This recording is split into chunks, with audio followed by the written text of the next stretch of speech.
Hey there, Emma here, and in 2023 I hosted a painting challenge called Dogtober where we painted a different dog breed every day of the month.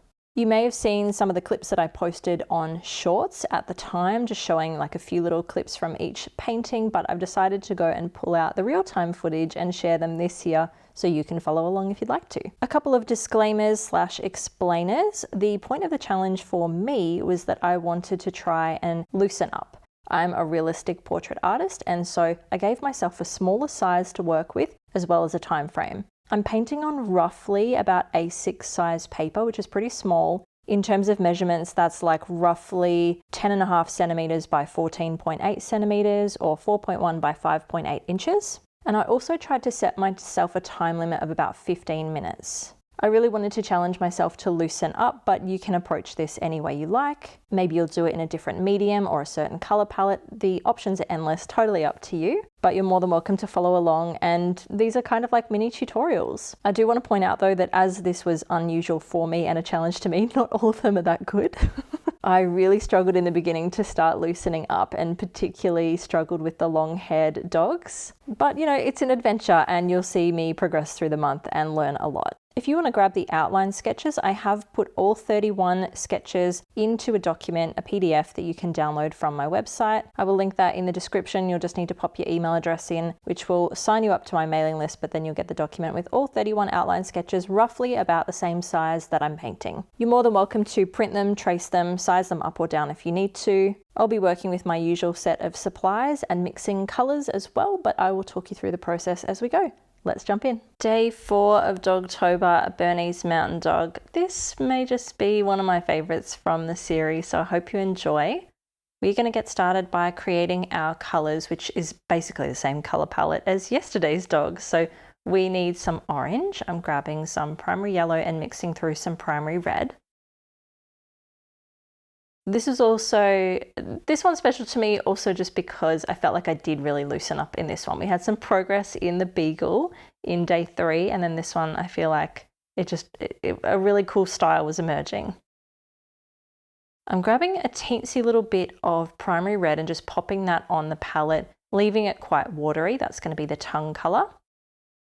I'm also just mixing through the black color that I had already mixed up, and we're going to add to that. So to make your own black, you can mix the 3 primary colors together.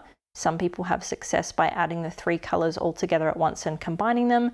Other times I just like to neutralize them, like create an orange and add blue, and just keep trying to cancel out whatever undertone is shining through by adding the opposite color to it on the color wheel.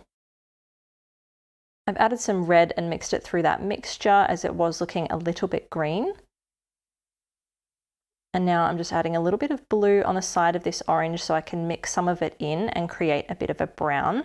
Put a bit too much blue, so just chucking some red directly onto that. And I still want to keep some of that as orange. We don't really need that much. There's just a little bit of orange detail.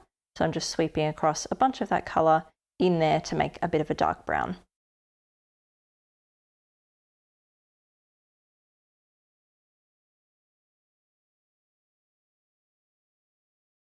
And now we are ready to get started. So we are going to start with the chest first. We're going to have a very light use of this black color.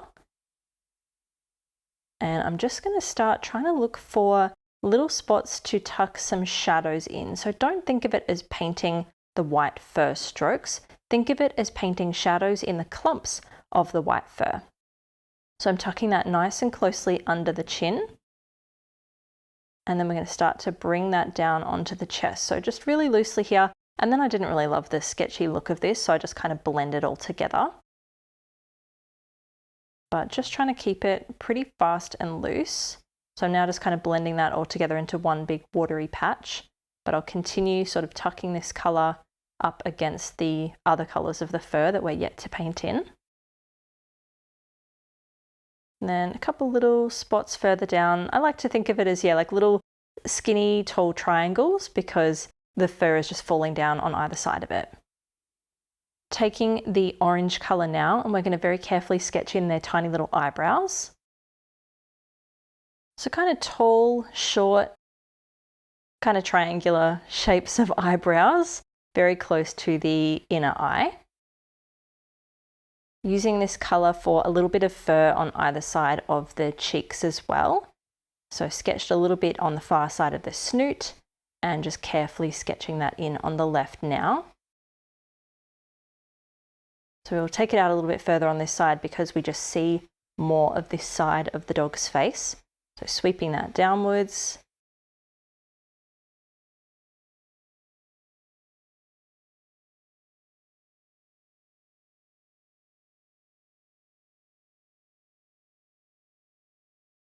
Lots of sketchy strokes towards the end of the markings there. Like we don't want to end this blunt and thick. We still want it to look like little tufts of fur.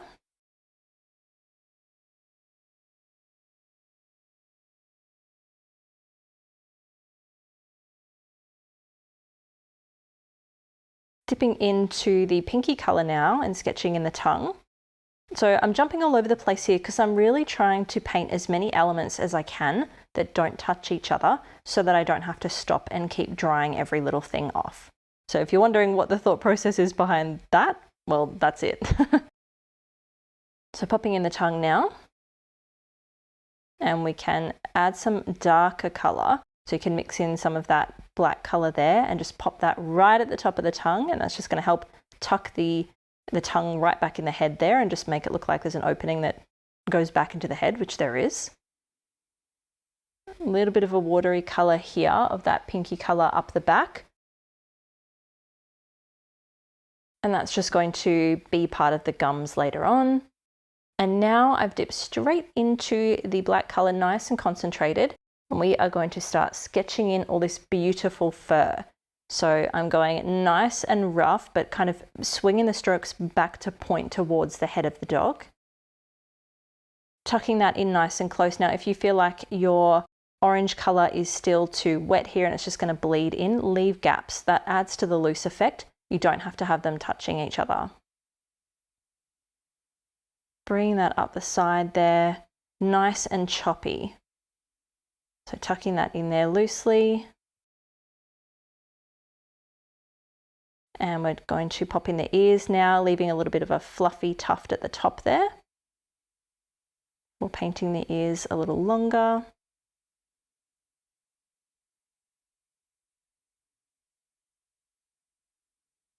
Sweeping that up besides the orange and taking that towards the top of the head. We want to exclude the eyes. And we want to be careful that we don't paint over these little eyebrows either. We need them to shine through. They're an important part. So very carefully around the eye, down the center of the face, carefully against the eyebrow. Curving that right under that eye shape. Now we can take that over the top of the head. I just love the expression on this dog's face. It just looks so happy. Ears are back, mouth open, super cute. Very carefully have taken that between the eyebrow and the eye. Got to be very careful there. You might want to swap to a smaller brush. With some more of this colour, just tucking that to the right side of that orange patch on the left.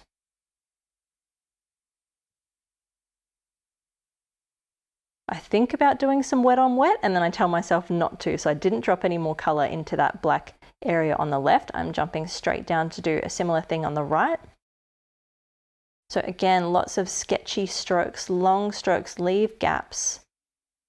We want it to look like long choppy fur, and that's why I was really proud of this one as well, is because they do have reasonably long fur and not as long maybe as the Afghan hound, but I feel like I did a much better job of conveying the long fur in this one instead of relying on all of my realistic techniques like I did in the first one. So I've taken that up and now I'm dipping back into some orange, and we're just going to add a little bit more under here that I've sort of forgotten to pop in. So this is just the other side of the dog, the markings. Chucked a little bit of orange in there before we move back to the black. And we can start to carve in the eye and the eyebrow on the right side, while leaving that beautiful white strip down the muzzle. Very carefully going around that eye. It's going to be a little bit even tinier on this side because we see less of this side of the face with the angle of the dog. Just be very careful. Very carefully bringing that in between the eyebrow and the side of the snoot. Then bringing that down along the rest of the muzzle area, edging that in.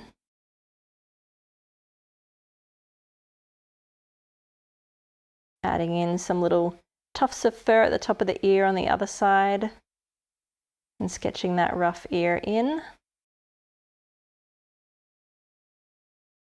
And then just bringing the rest of that black colour in up against the orange patch, the edge of the tongue, and the other orange patch we just popped in.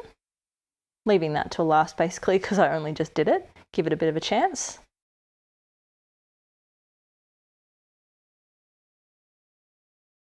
Really sketchy strokes here. And I have just reduced how obvious it is on that side.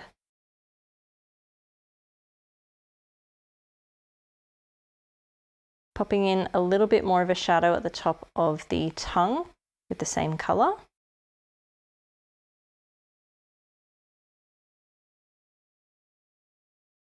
Sketching in a little bit of the mouth detail as well, covering up a little bit of the pink of the gums.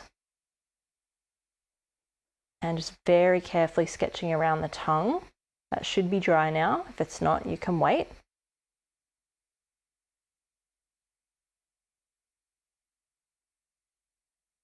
Adding a few just slightly darker, but not as dark as the black of the fur, but just a few little wispy strokes onto that chest fur, just to try and add something else in there. Just another value. Sometimes just having the lightest value and then the darkest value, there's too much contrast, so it's nice to throw something in between those two amongst them.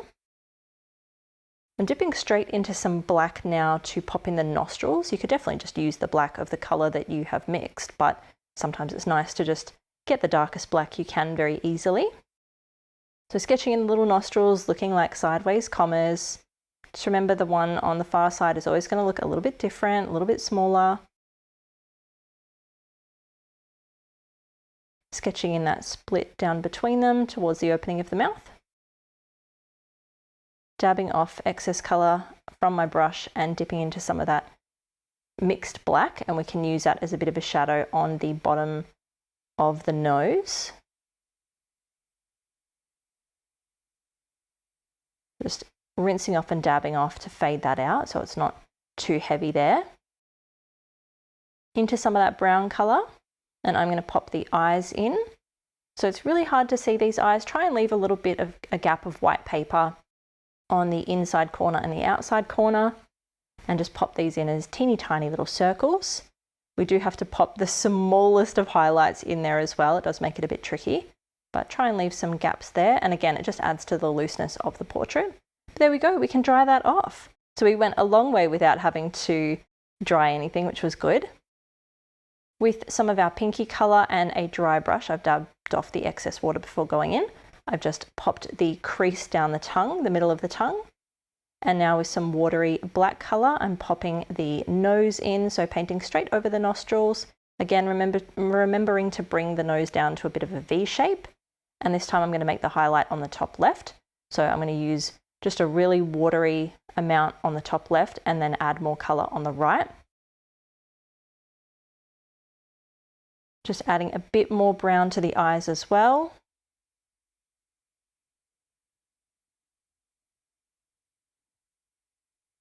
And then I'm going to create another kind of black colour now. I've sort of run out, so I'm going to utilise the puddle that we had of brown.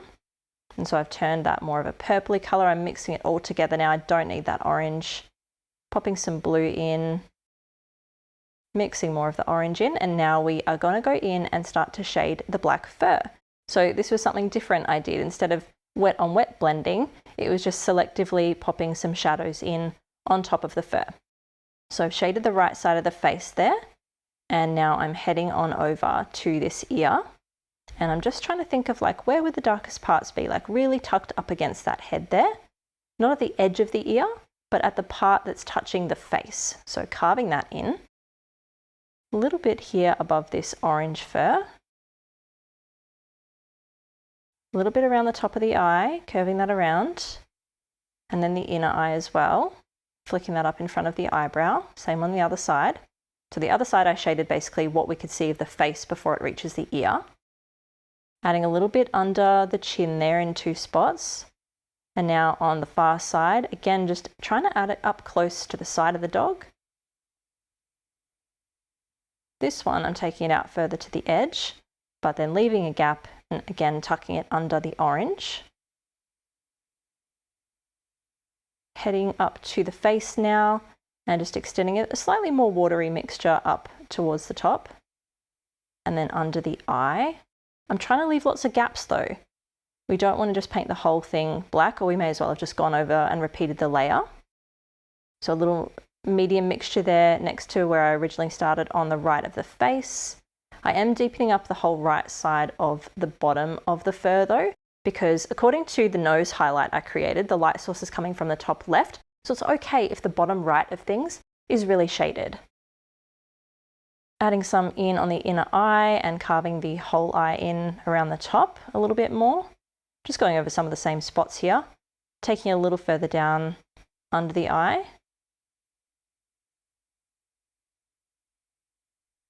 And I just really loved this whole painting. I don't know, just something about the way the fur is layered and still has the lighter black shining through. I really love it. Repeating what we did on the nose, so another layer on the nose to deepen that up, but keeping the top left watery and lighter. Now with some white gouache, we can pop in some teeny tiny eye highlights. Be really conservative here because it is such small eyes and we don't want to completely blank them out. So we can just do a couple of little tiny dots around the top there. We can also do some very subtle highlights on the nose, so just under the nostrils, just to highlight the bottoms of them. Popped a little highlight on the very tip of the tongue, but you can't really see it. And then I'm going to add some whiskers in the sides of the face as well. So sketching those in, these ones pointing downwards. Whenever you're doing these whiskers, vary them up, vary the length, vary the direction, make some of them cross over each other. It's just going to help it look more natural. And do a few more that stick out into the black of that fur. They're not really standing out all that much in the orange. But that is our Bernese mountain dog. I hope you enjoyed this one and I'll see you in the next one.